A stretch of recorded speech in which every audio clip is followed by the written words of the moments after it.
Queridos hermanos, ya hemos leído el pasaje en el cual vamos a reflexionar hoy día, el capítulo 24 del Evangelio según San Lucas. Y los quiero invitar a que tengamos un momento de oración. Señor amado, estamos delante de tu presencia, sabiendo que tú tienes el control de todo, y te rogamos en esta hora, Señor, que tú hables por medio de tu palabra, Señor. Que tú nos edifiques, Señor, que tú nos exhortes, que tú nos consueles, Señor, por medio de ella. Queremos escucharte, Señor, en esta mañana. Te damos gracias, en el nombre y por los méritos de Jesús. Amén. Debemos decir que hace una semana el Señor Jesucristo hace su entrada triunfal a Jerusalén. Cuando pensamos en esto, en la cantidad de eventos que suceden en esta última semana de Jesús, es realmente sorprendente. Es una semana intensa, es una semana donde el Señor hace profecías, donde el Señor está viviendo con sus discípulos una intensa jornada después de la Pascua, donde Jesús ora en el Getsemaní y también es arrestado en el mismo lugar. Y vemos que durante el día viernes el Señor es crucificado y es muerto por nuestros pecados. La profecía se había cumplido, que el Señor Jesús vendría a dar su vida en rescate por muchos. Así ya lo anunciaban los profetas, así también lo anunció el propio Moisés, y así también lo anunció el propio Padre Celestial cuando dio la promesa allí en Génesis capítulo 3. Entonces lo que yo quiero reflexionar hoy día con ustedes, hermanos, es acerca de la resurrección. Lo que hoy día nosotros celebramos como cristiandad, la resurrección de nuestro Señor Jesucristo. Este mensaje de Domingo de Resurrección es diferente, ya que estamos a la distancia y también estamos viviendo un tiempo difícil. En primer lugar, queridos hermanos, la resurrección de Jesús nos desafía en nuestra visión del mundo. ¿Por qué digo esto? Nos vamos a centrar en la primera parte del capítulo 24. Voy a ir leyendo algunos pasajes y ustedes me van siguiendo. Podemos ver que las mujeres que van al sepulcro, muchas veces hacemos énfasis en estas mujeres diciendo que eran más valientes o tratando de buscar una especie de diferencia que había entre hombres y mujeres.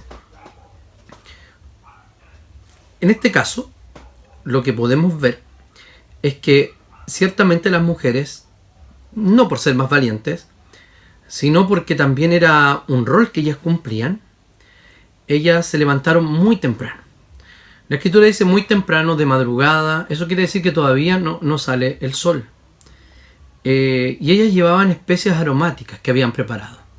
Entonces, ellas, cuando termina el Sabbat, ellas compran especias aromáticas y después del Sabbat, o muy temprano en la mañana de nuestro domingo, ellas van a preparar el cuerpo de Jesús, a aromatizarlo, algo que era costumbre y que no habían alcanzado a hacer en el minuto de la propia sepulcro de Jesús.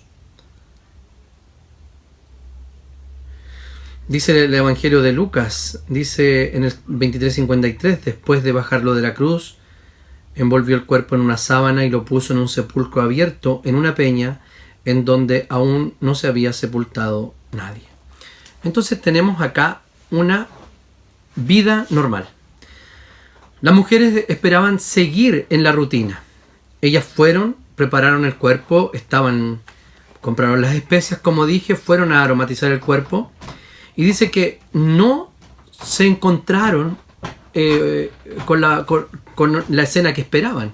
Ellas esperaban que estuviese la piedra en ese lugar. Hay otro relato en el Evangelio que también nos dice que las mujeres iban discutiendo cómo iban a mover la piedra. Ellas se encuentran con una sorpresa, con que la tumba estaba abierta ya. Entonces, cuando llegaron, entraron y no estaba el cuerpo de Jesús. Todo este asombro significa que ellas esperaban que la piedra estuviese en su lugar y que el cuerpo de Jesús estuviese allí para hacer lo que ellas iban a hacer. Y cuando la pregunta que le hacen los ángeles es clave, ¿saben por qué? Porque mire, le dice lo siguiente: ¿por qué buscan entre los muertos al que vive? Ellas ven a dos hombres de vestiduras resplandecientes y ellas, llenas de miedo, se inclinan ocultando su rostro como una muestra de respeto en la cultura. Y ellos les preguntan: ¿por qué buscan entre los muertos al que vive? O sea, lo que les quiere decir es que ellas no había ninguna razón para pensar que Jesús, al cabo de 3 días, iba a estar en la tumba aún. No había ninguna razón, porque había una promesa que Jesús había hecho. Entonces, ¿no recordaron las palabras de Jesús? Fíjense lo que les dice después: no está aquí, ha resucitado. Acuérdense de lo que dijo cuando aún estaba en Galilea: es necesario que el Hijo del Hombre sea entregado en manos de hombres pecadores, y que sea crucificado, pero al tercer día resucitará. Si usted hace el ejercicio de buscar en el Nuevo Testamento, en los Evangelios, cuando Jesús anuncia su muerte, siempre lo hace incluyendo el evento de la resurrección. Nunca dice voy a morir y ahí queda. No, él dice voy a morir, pero al tercer día resucitaré. Jesús había resucitado, para sorpresa de estas mujeres, que aparentemente estaban siendo desafiadas a lo que ellas esperaban que sucediera. Vemos en este relato incredulidad, falta de fe, sorpresa, tristeza, y cada una de estas sensaciones, de estos sentimientos, tanto los ángeles en este pasaje como los que viene Jesús, reorienta los sentimientos que tienen estas personas respecto de su muerte y del evento de su resurrección. Entonces, no las recordaron, los ángeles le recordaron, le mostraron lo absurdo de su búsqueda, anunciándole la resurrección. Ha resucitado. Entonces, después ellas recordaron, dice, ellas se acordaron de sus palabras y volvieron del sepulcro, le contaron a los 11 y a todos los demás. O sea, había un grupo de los apóstoles y discípulos que eran distintos. Los discípulos eran un grupo mayor que seguía a Jesús, y los apóstoles era su círculo íntimo. Entonces las mujeres llegan y cuentan aquello que les había sucedido. Y los apóstoles, como ellos habían estado mucho tiempo con Jesús, uno esperaría que dijeran: pero claro, mujeres, María Magdalena, Juana, María y las otras mujeres, claro, por supuesto, si Jesús ya nos dijo que iba a resucitar. Sin embargo, ellos, esta fue la respuesta que dieron. El relato de las mujeres les pareció a los apóstoles una locura, algo así como un despropósito, así que no les creyeron. Los apóstoles, a pesar de haber estado tanto tiempo con Jesús, eran incapaces de recordar que Jesús había dicho que iba a resucitar. Ellos necesitaron posteriormente la aparición de Jesús para creer definitivamente que Él había resucitado. Entonces, ni las mujeres ni los discípulos recordaron lo que Jesús le había dicho sobre su muerte y resurrección. Entonces, cada vez que dice Jesús, que iba a morir, como dije, decía que resucitará. Entonces, ¿por qué no se acordaron? Algunos pueden decir, y a lo mejor tienen cierta razón, que tenían miedo. Es posible, de hecho, varios acá presentan la emoción del miedo, de la tristeza, del pasmo. Dice que Pedro fue corriendo y estaba pasmado de lo que había sucedido. Entonces, puede ser por miedo. Puede ser también por la impresión del evento. Claramente nadie esperaría que alguien resucitara, pero ojo, ellos ya habían visto resurrecciones. En el Evangelio ya habían resurrecciones, entonces no era algo poco común. La razón que yo creo que es la correcta por la cual ellos no lo recordaron era porque desafiaba todas sus ideas y esperanzas que tenían. Estaban derrotados. Jesús había muerto. Incluso tenemos relatos en los evangelios que ellos volvieron a sus labores anteriores. La resurrección no es posible. A pesar de que la habían visto, la esperanza que ellos tenían era que el reino de Dios se manifestara y Dios, por medio del Mesías, restaurara o redimiera a Israel. Entonces tenían esperanzas distintas. Yo creo que lo he dicho en otras ocasiones, pero lo voy a repetir, que la visión que tenían los judíos era que venía el Mesías, y en ese minuto de la venida del Mesías, que era anunciada en el Antiguo Testamento, y en pasajes como si fuera una sola venida, no se dan cuenta que hay un espacio de tiempo que es llamado los últimos tiempos entre la primera venida y la segunda venida de Jesús. Ellos esperaban que esto que está anunciado acá para el futuro nuestro era lo que estaba sucediendo en su presente con Jesús de Nazaret. Ellos no habían entendido cómo el reino se iba a desarrollar. Entonces, desafiaba todo lo que ellos creían, así como nos desafía a nosotros. El Jesús resucitado también desafía nuestra propia visión del mundo. Puede ser que nosotros veamos el mundo de manera dualista. Eso significa que hay dos esferas distintas, dos formas de vivir distintas, y que yo puedo hacer ciertas cosas porque no estoy en la iglesia o por la sencilla razón de que algunas cosas no son propias de los cristianos. Podemos caer en cualquiera de los dos extremos cuando vemos el mundo dualistamente. Lo voy a explicar mejor. Suponga la división de los dos mundos en el umbral de la entrada del templo. Algunos creen que pasando hacia adentro es la casa de Dios y Dios está presente allí. Sin embargo, afuera Dios no está, porque no estamos delante de su presencia. Ese dualismo probablemente está siendo desafiado ante nosotros. También el otro extremo de la visión secularizada, que en realidad, como Dios está en todas partes y el cristiano siempre está delante de la presencia del Señor, entonces no tenemos para qué ser hipócritas y comportarnos de una manera cristiana en el mundo, porque ciertamente no lo soy así. No, esa secularización de decir vivo como la sociedad vive también es un desafío de Jesús, porque está desafiando nuestra perspectiva del mundo, de cómo debemos vivir la vida, donde la religión en ambos casos se transforma en una actividad de día domingo, de un día de orden, de un día donde estamos todos contentos y donde no estamos peleando como matrimonio, las parejas de pololo no están teniendo relaciones sexuales no consentidas por la palabra del Señor, etc. Entonces Jesús hoy día nos desafía a mirar el mundo con los ojos o con la perspectiva de la resurrección, de una nueva creación, de un mundo nuevo creado. El mundo ha adquirido una nueva realidad después de la resurrección de Jesús.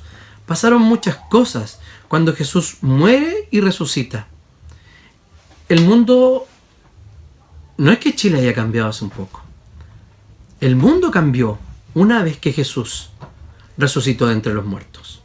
Porque era el sí de Dios, el like de Dios a la obra de Jesucristo, diciéndole: va a resucitar Jesús. Y Dios está diciendo en ese minuto que la vida de Jesús fue perfecta. Y por ende, su muerte fue suficiente para cubrir los pecados de sus elegidos, los pecados de su pueblo. Entonces, nos desafía hoy día no a poner las esperanzas en nuestra propia perspectiva, porque podemos tener probablemente alguna perspectiva extraña a la Escritura respecto, por ejemplo, de lo que está pasando hoy. Tendemos a pensar que estas cosas son juicio de Dios. Ciertamente Dios juzga a las naciones, pero lo que debemos tener claro es que, siendo así, es propio de un mundo caído. Dios creó perfecta la creación. Dice que era muy bueno. Bueno. Después vino la caída. El ser humano pecó y fue expulsado del Edén, y toda la condenación de Dios cae sobre él y los efectos del pecado. También sobre toda la creación. Y en este contexto de donde vivimos nosotros hoy día, en este mundo caído, ha comenzado ya con la muerte y resurrección de Jesús la redención. El reino de Dios está avanzando en el mundo, y la consumación total del reino de Dios vendrá cuando Jesucristo venga por segunda vez.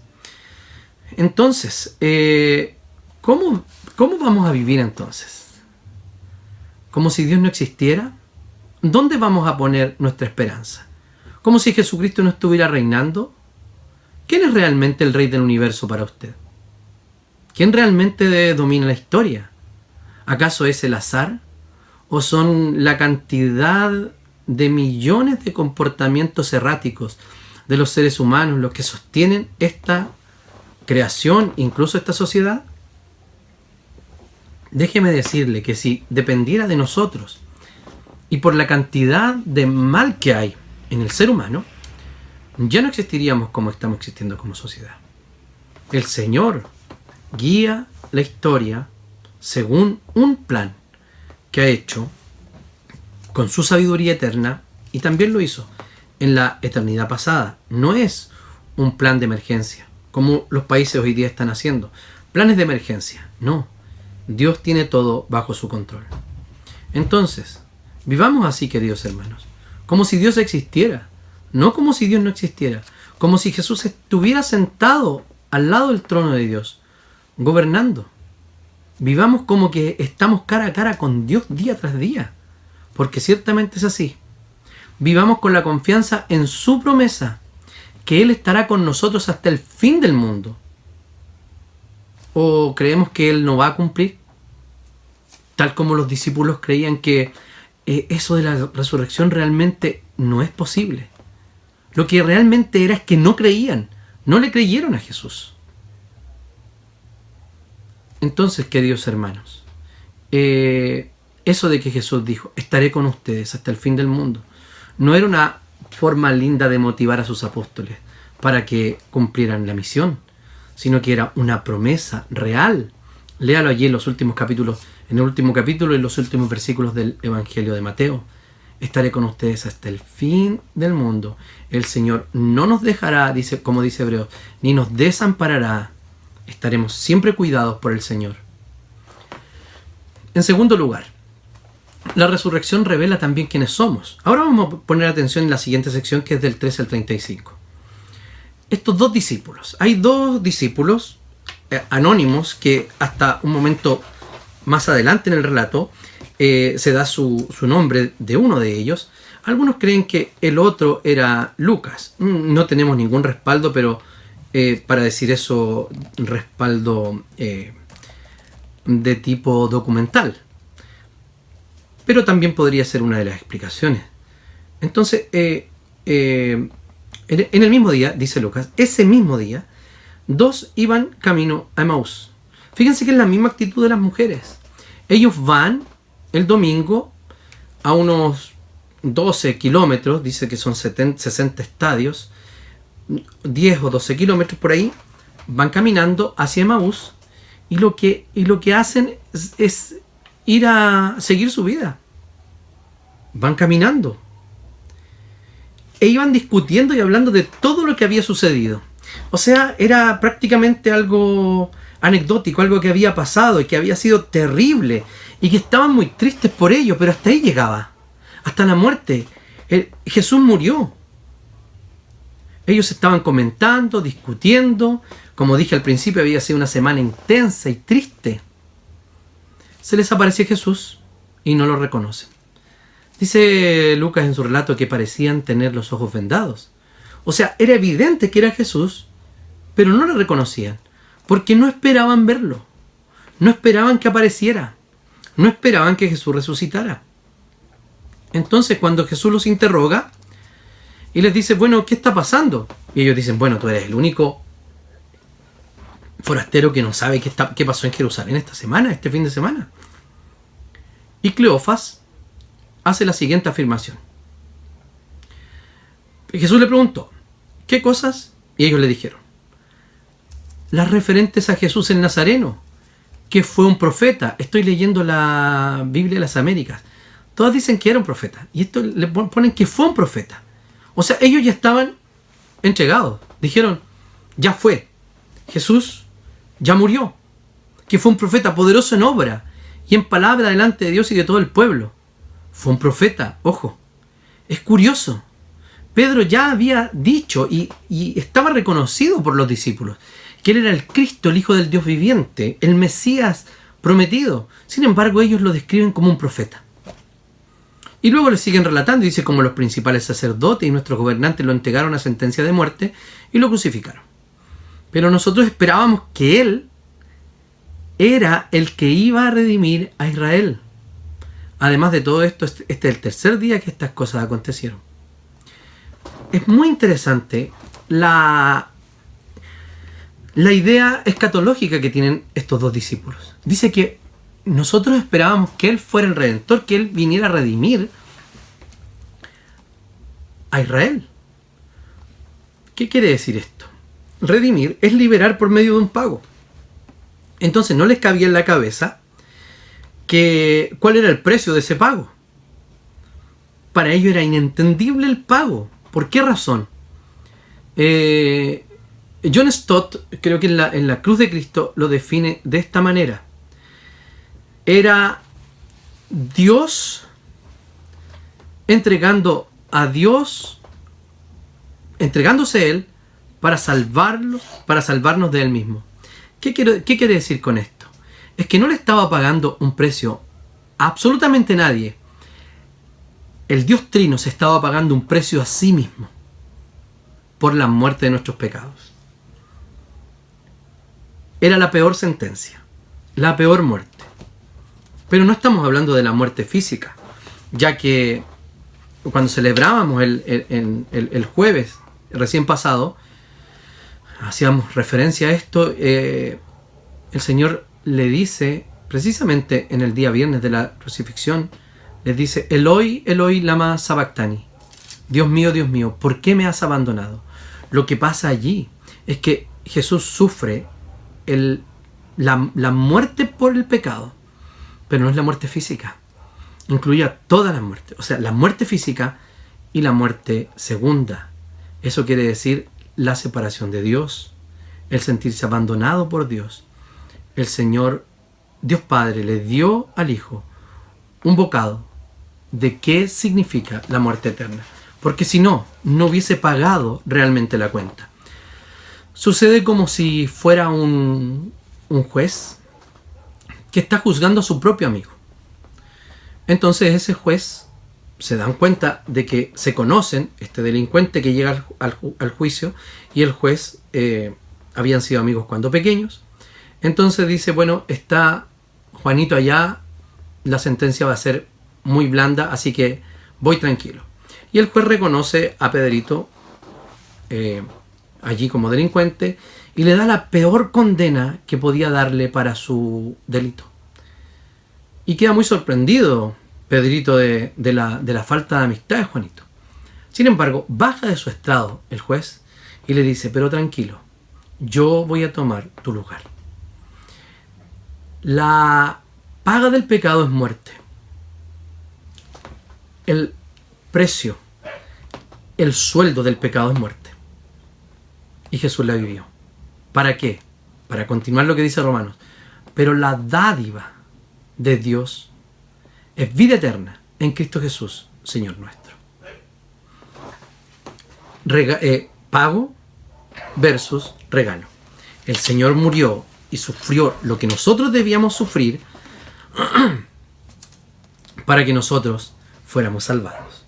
Entonces, ellos, un pago se le hacía a un otro, no se le hacía a sí mismo. Entonces ellos no podían entender cómo por medio de una muerte tan cruenta había una victoria, cómo detrás de eso había algo que celebrar. No lo podían entender. Solamente podían estar tristes, angustiados, solos, nada más. Entonces ellos fueron puestos a prueba en cuanto a su relación con Jesús. No sabemos cuánto tiempo lo siguieron, pero sí sabemos que eran del grupo de los discípulos. Y Jesús los califica de esta manera. ¡Ay, insensatos! ¿Cómo es lento su corazón para creer todo lo que los profetas han dicho? ¿Acaso no era necesario que el Cristo padeciera estas cosas antes de entrar en su gloria? De nuevo, tienen la necesidad de ser recordados de lo que Jesús les había dicho y de lo que significaba la muerte, que no podía estar separada de la resurrección. Y les llama insensatos. Después de esto, si cada uno de nosotros se pusiera en el lugar de Jesús, diría, bueno,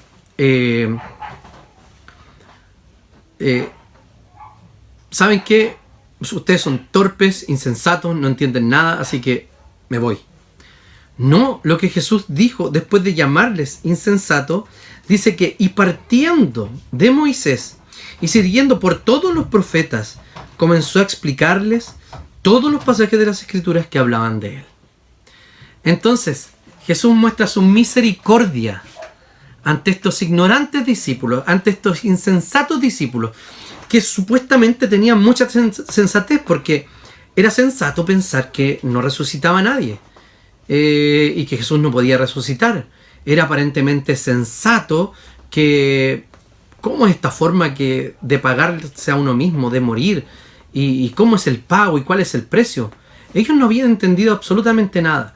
Y el Señor les explica sobre la redención de Israel a partir de Moisés y siguiendo por los profetas, y le habló todo lo que decían de él. Con esto podemos decir que toda la Biblia apunta a Cristo Jesús. Todas las promesas del Antiguo Testamento se refieren al Cristo y fueron cumplidas plenamente en él. Y ellos mostraron agradecimiento y cierta felicidad.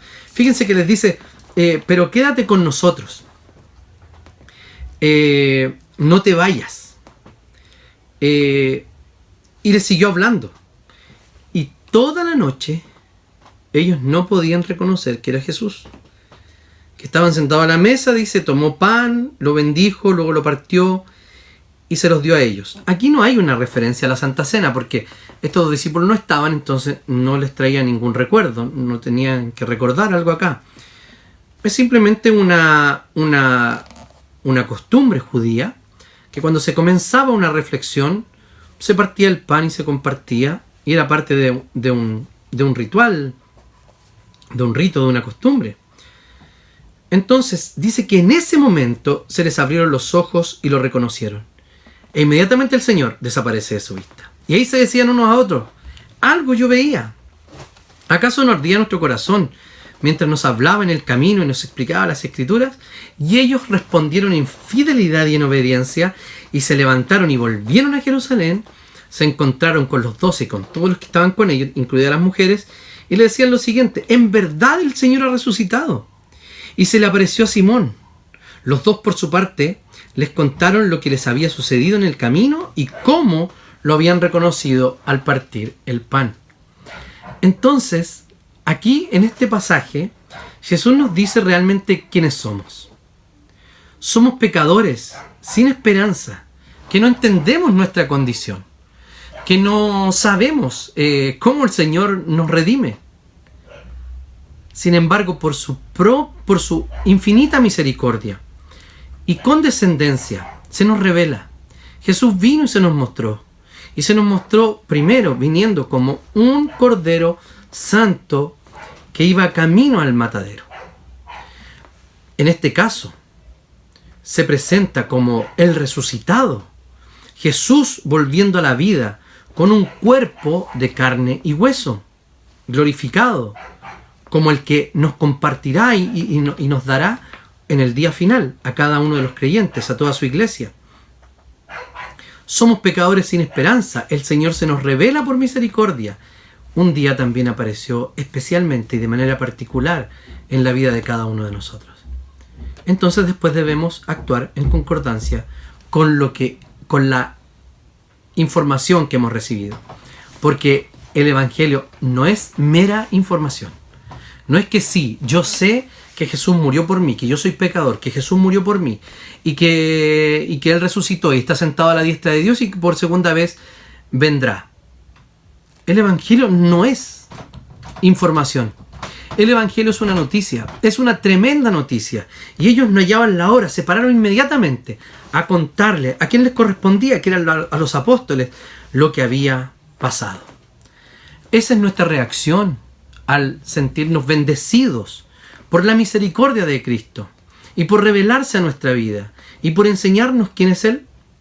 ¿Es acaso esa nuestra actitud de pararnos e ir a comunicar nuestra información, sino la buena noticia, a todo el mundo como el propio Jesús nos envió? Tenemos que hacernos esa pregunta. Porque cuando hoy día estamos viviendo tiempos angustiosos, se hace tremendamente necesario el Evangelio. Pero especialmente para nosotros, a quienes hemos creído en el Evangelio. Y a compartirlo con todo aquel que podamos. En tercer lugar, la resurrección de Jesús comprueba nuestra insuficiencia. Fíjense que los dos, estoy en el 35, los dos discípulos estaban contándole a los apóstoles, a los que estaban con ellos. Todavía, dice el 36, todavía estaban ellos hablando de estas cosas cuando Jesús se puso en medio de ellos y les dijo: la paz sea con ustedes. Shalom. Un típico saludo judío. Entonces dice que ellos se espantaron y se atemorizaron, pues creían que estaban viendo un espíritu. Centrémonos en este grupo. Hasta ahora las mujeres, recordemos, que necesitaron ser recordadas de la promesa que había hecho Jesús.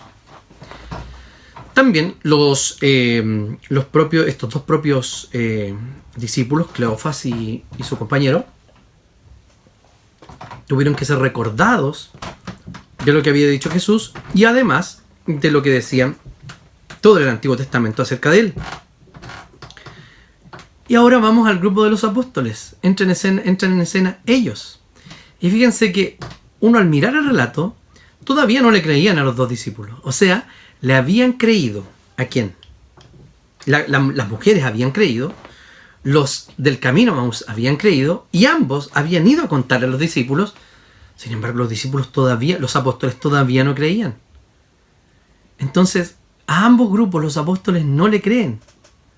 Cuando los apóstoles estaban escuchando la experiencia de ver al Jesús resucitado, aparece en medio de ellos en el versículo 36. Entonces, esa es la prueba de su incredulidad. ¿Saben por qué? Porque cuando ven a Jesús, dice que creen que es un espíritu. O sea, ellos estaban más dispuestos a su superstición que a recordar las palabras de Jesús. O sea, ellos era la prueba de su incredulidad y de su superstición, porque creían que era un espíritu. Estaban más dispuestos a ver un fantasma que a ver al Jesús resucitado. Fíjense en eso, estaban más dispuestos a ver una acción paranormal, más allá de lo normal, pero no relacionada con la resurrección de Jesucristo. Ciertamente ellos, al haber visto tantos milagros y haber visto cómo Jesús actuaba y cómo hablaba, ellos aún no comprendían que la fe o nuestra fe es supranormal. Esto quiere decir que lo sobrenatural es propio de la fe cristiana. Creemos en milagros, creemos que Jesús resucitó, creemos que Jesús está espiritualmente en medio nuestro en la cena, creemos que el Espíritu Santo está en nosotros, la tercera persona de la Trinidad habita en nosotros. Entonces podemos ver que es una fe que es sobrenaturalista. Tenemos que estar abiertos a lo que el Señor haga en nuestra vida. Lo primero sobrenatural fue volvernos a nuestro estado natural de creación, o sea, habernos redimido y haber cambiado ese corazón que se inclinaba permanentemente al mal y haberlo regenerado para inclinarse ahora delante del Señor. Entonces todos necesitamos, ¿qué quiere decir estos pasajes? Que todos necesitamos auxilio para creer en la promesa que se está cumpliendo. Todos ellos lo necesitaron. También nosotros. Debemos ser recordados, debemos ser confrontados, debemos ser desnudados por la palabra del Señor para que creamos cada vez que Dios es fiel, que Dios cumple su promesa. Y Jesús les expone sus pensamientos diciéndole, miren, tóquenme, aquí estoy. Como que todavía no creían.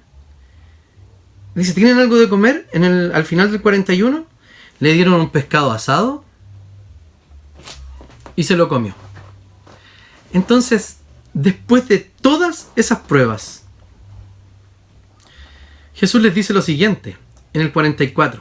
Recuerden que habían estado más de 3 años con Él. Luego les dijo, lo que ha pasado conmigo es lo mismo que les anuncié cuando estaba con ustedes, que era necesario que se cumpliera todo lo que está escrito acerca de mí en la ley de Moisés, en los profetas y en los salmos. Entonces, dice que les abrió el entendimiento para comprender lo que Él estaba haciendo. La mayoría de los comentaristas están de acuerdo en que entonces les abrió el entendimiento, era que Dios en ese momento decidió que ese era el momento para que ellos abrieran sus ojos y miraran la realidad de la resurrección. Entonces, Dios había prometido cómo iba a sufrir el Señor. O sea, vemos el capítulo 53 de Isaías, una tremenda descripción del sacrificio de Cristo. También en Oseas 6, cuando habla de la resurrección.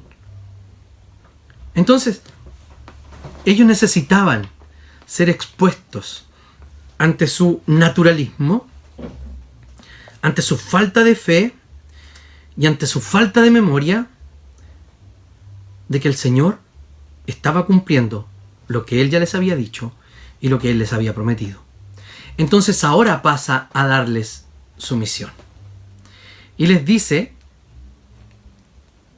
a los discípulos y les muestra su insuficiencia. O sea, en este pasaje que vemos desde el 36 al 53, que creo que no dije que era el tercer punto, que la resurrección comprueba nuestra insuficiencia. Todo este capítulo el capítulo completo comprueba que somos insuficientes, que los discípulos necesitaron pruebas tangibles, que se les recordara, que el Señor les abriera el entendimiento, que a los 12 les abrieran los ojos. O sea, nosotros necesitamos el auxilio del Señor permanentemente. No somos suficientes. Cuando estaban a punto seguramente de decirle, ya, oye, ustedes siguen hablando las mismas tonterías que están hablando estas mujeres, Jesús se aparece en medio de ellos. Y al final de esto, de esta sección, antes de la ascensión, les da su misión. Esta es la reunión de restauración. Reúne al pueblo de Israel, el cual era antiguamente llamado a iluminar y a llamar a las naciones para que conocieran a Yahvé, para que conocieran a Jehová. Ahora, ese pueblo que estaba quebrado, que había sido llevado al cautiverio, que había perdido en esta ocasión también, a pesar de haber regresado, había perdido el poder político. Estaban siendo dominados por los romanos. Este pueblo con un sacerdocio incrédulo y malvado. El Señor lo vuelve a reunir con estos hombres, como había reunido las 12 tribus de Israel, con estos 12 apóstoles, incluyendo a Matías, electo por los discípulos. Reúne de nuevo a Israel, pero ya no para decirles que llamen al conocimiento de Dios, sino que en este episodio lo que les dice es que tienen que ir y anunciar lo que Cristo padeció y que Cristo fue resucitado. Dice que tienen que ir por todas partes, dice que predicaran su nombre, en su nombre el arrepentimiento y el perdón de pecados a todas las naciones, comenzando por Jerusalén. De esto ustedes son testigos.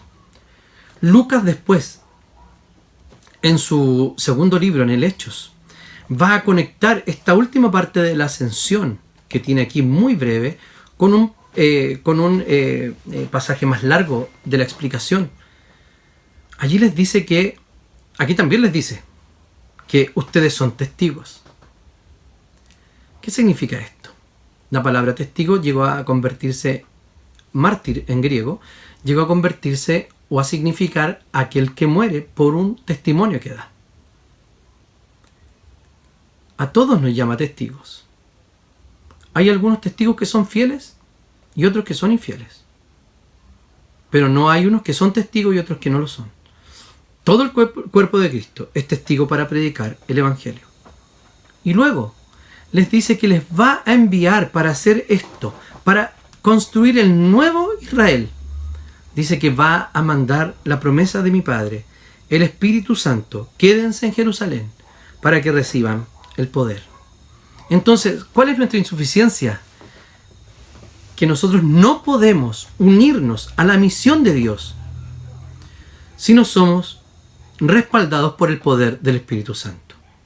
Y eso no significa un poder de superhéroe, sino que significa, el poder del Espíritu Santo significa que Él va transformando corazones para escuchar la buena noticia. El Padre, por medio de Jesús y en el poder del Espíritu Santo, nos envía ahora a su nuevo Israel a cumplir las promesas del reino de Dios, a extender su reino, a predicar el Evangelio a toda criatura, a ser discípulos de todas las naciones, bautizándolos en el nombre del Padre, del Hijo y del Espíritu Santo, y enseñándoles todas estas cosas. Y ahí dice en Mateo 28, yo estaré con ustedes hasta el fin del mundo. Queridos hermanos, la resurrección hoy día nos confronta con nuestra cosmovisión, con cómo estamos interpretando y mirando el mundo y cómo estamos viviendo dentro de él.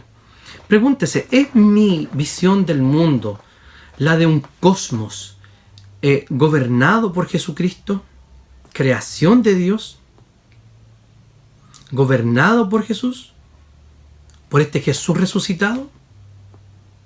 ¿O estamos viviendo como si nosotros gobernáramos nuestra propia vida?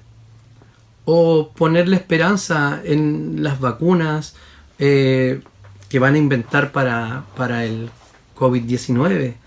¿O poniendo la esperanza también en promesas de algunos políticos? Nuestra esperanza no está allí. El gobierno es de Jesús. Él es el Rey. Cristo es el Rey. ¿Puedes mirarte en este relato e identificarte quién eres tú? Yo sí.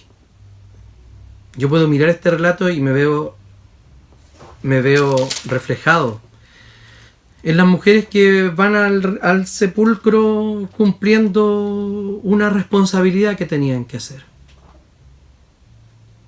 Sin esperar encontrarme día tras día con Jesucristo. Me veo reflejado en la reacción de los apóstoles cuando dicen que es una locura, que no les creyeron. A veces no creemos realmente en el poder de Dios y en su palabra. También me veo reflejado con los que van camino a Emaús, como insensato, como torpe. Me veo reflejado más en los pecados registrados aquí de las personas que están interactuando con Jesús y con la resurrección de Jesús. Yo me veo allí. Me veo como alguien que cree ser autosuficiente, que puede seguir adelante con la rutina de la vida después de haber tenido un encuentro con Jesucristo. Ya no somos los mismos. Mi pregunta final es: ¿crees realmente que Él ha resucitado? ¿Necesitas al Señor cada día? Como dijeron los ángeles, ¿ha resucitado? Ciertamente sí, el Señor ha resucitado. Para nuestro bien, para nuestra justificación, como dice el apóstol Pablo. Y ha iniciado una nueva etapa, un nuevo tiempo, los últimos días, que serán finalizados cuando Él, como dice Lucas, así como lo vieron irse, también lo verán volver en las nubes. Pero ya no lo veremos volver como un niño pequeño en un pesebre, indefenso, sino que vendrá como el Rey de Reyes y el Señor de Señores para castigar a todos sus enemigos y estar para siempre con su pueblo. Estaremos para siempre con el Señor. Que el Señor les bendiga. Vamos a tener un momento de oración. Señor amado, te damos tantas gracias porque podemos ver, Señor, en la resurrección de Jesús un desafío permanente a cómo nosotros miramos el mundo, Señor. Perdónanos porque no podemos vivir en un mundo como si tú no estuvieras en él, como si tú no estuvieras en el control. Sabemos que tenemos responsabilidades y ciertamente porque tú eres soberano nosotros somos responsables, pero queremos vivir confiados en ti, Señor. Nos confesamos de que permanentemente vemos un mundo como si tú no estuvieras presente en él. Te pedimos perdón, Señor, porque cada pecado aquí descrito por los primeros testigos de la resurrección es nuestro pecado también. Señor, te declaramos que te necesitamos cada día, minuto tras minuto, que en nuestra debilidad no podríamos vivir. Te damos gracias por la nueva vida que nos has regalado, que se ha hecho posible por el sacrificio y la resurrección de nuestro Señor. Oramos en su nombre y por sus méritos.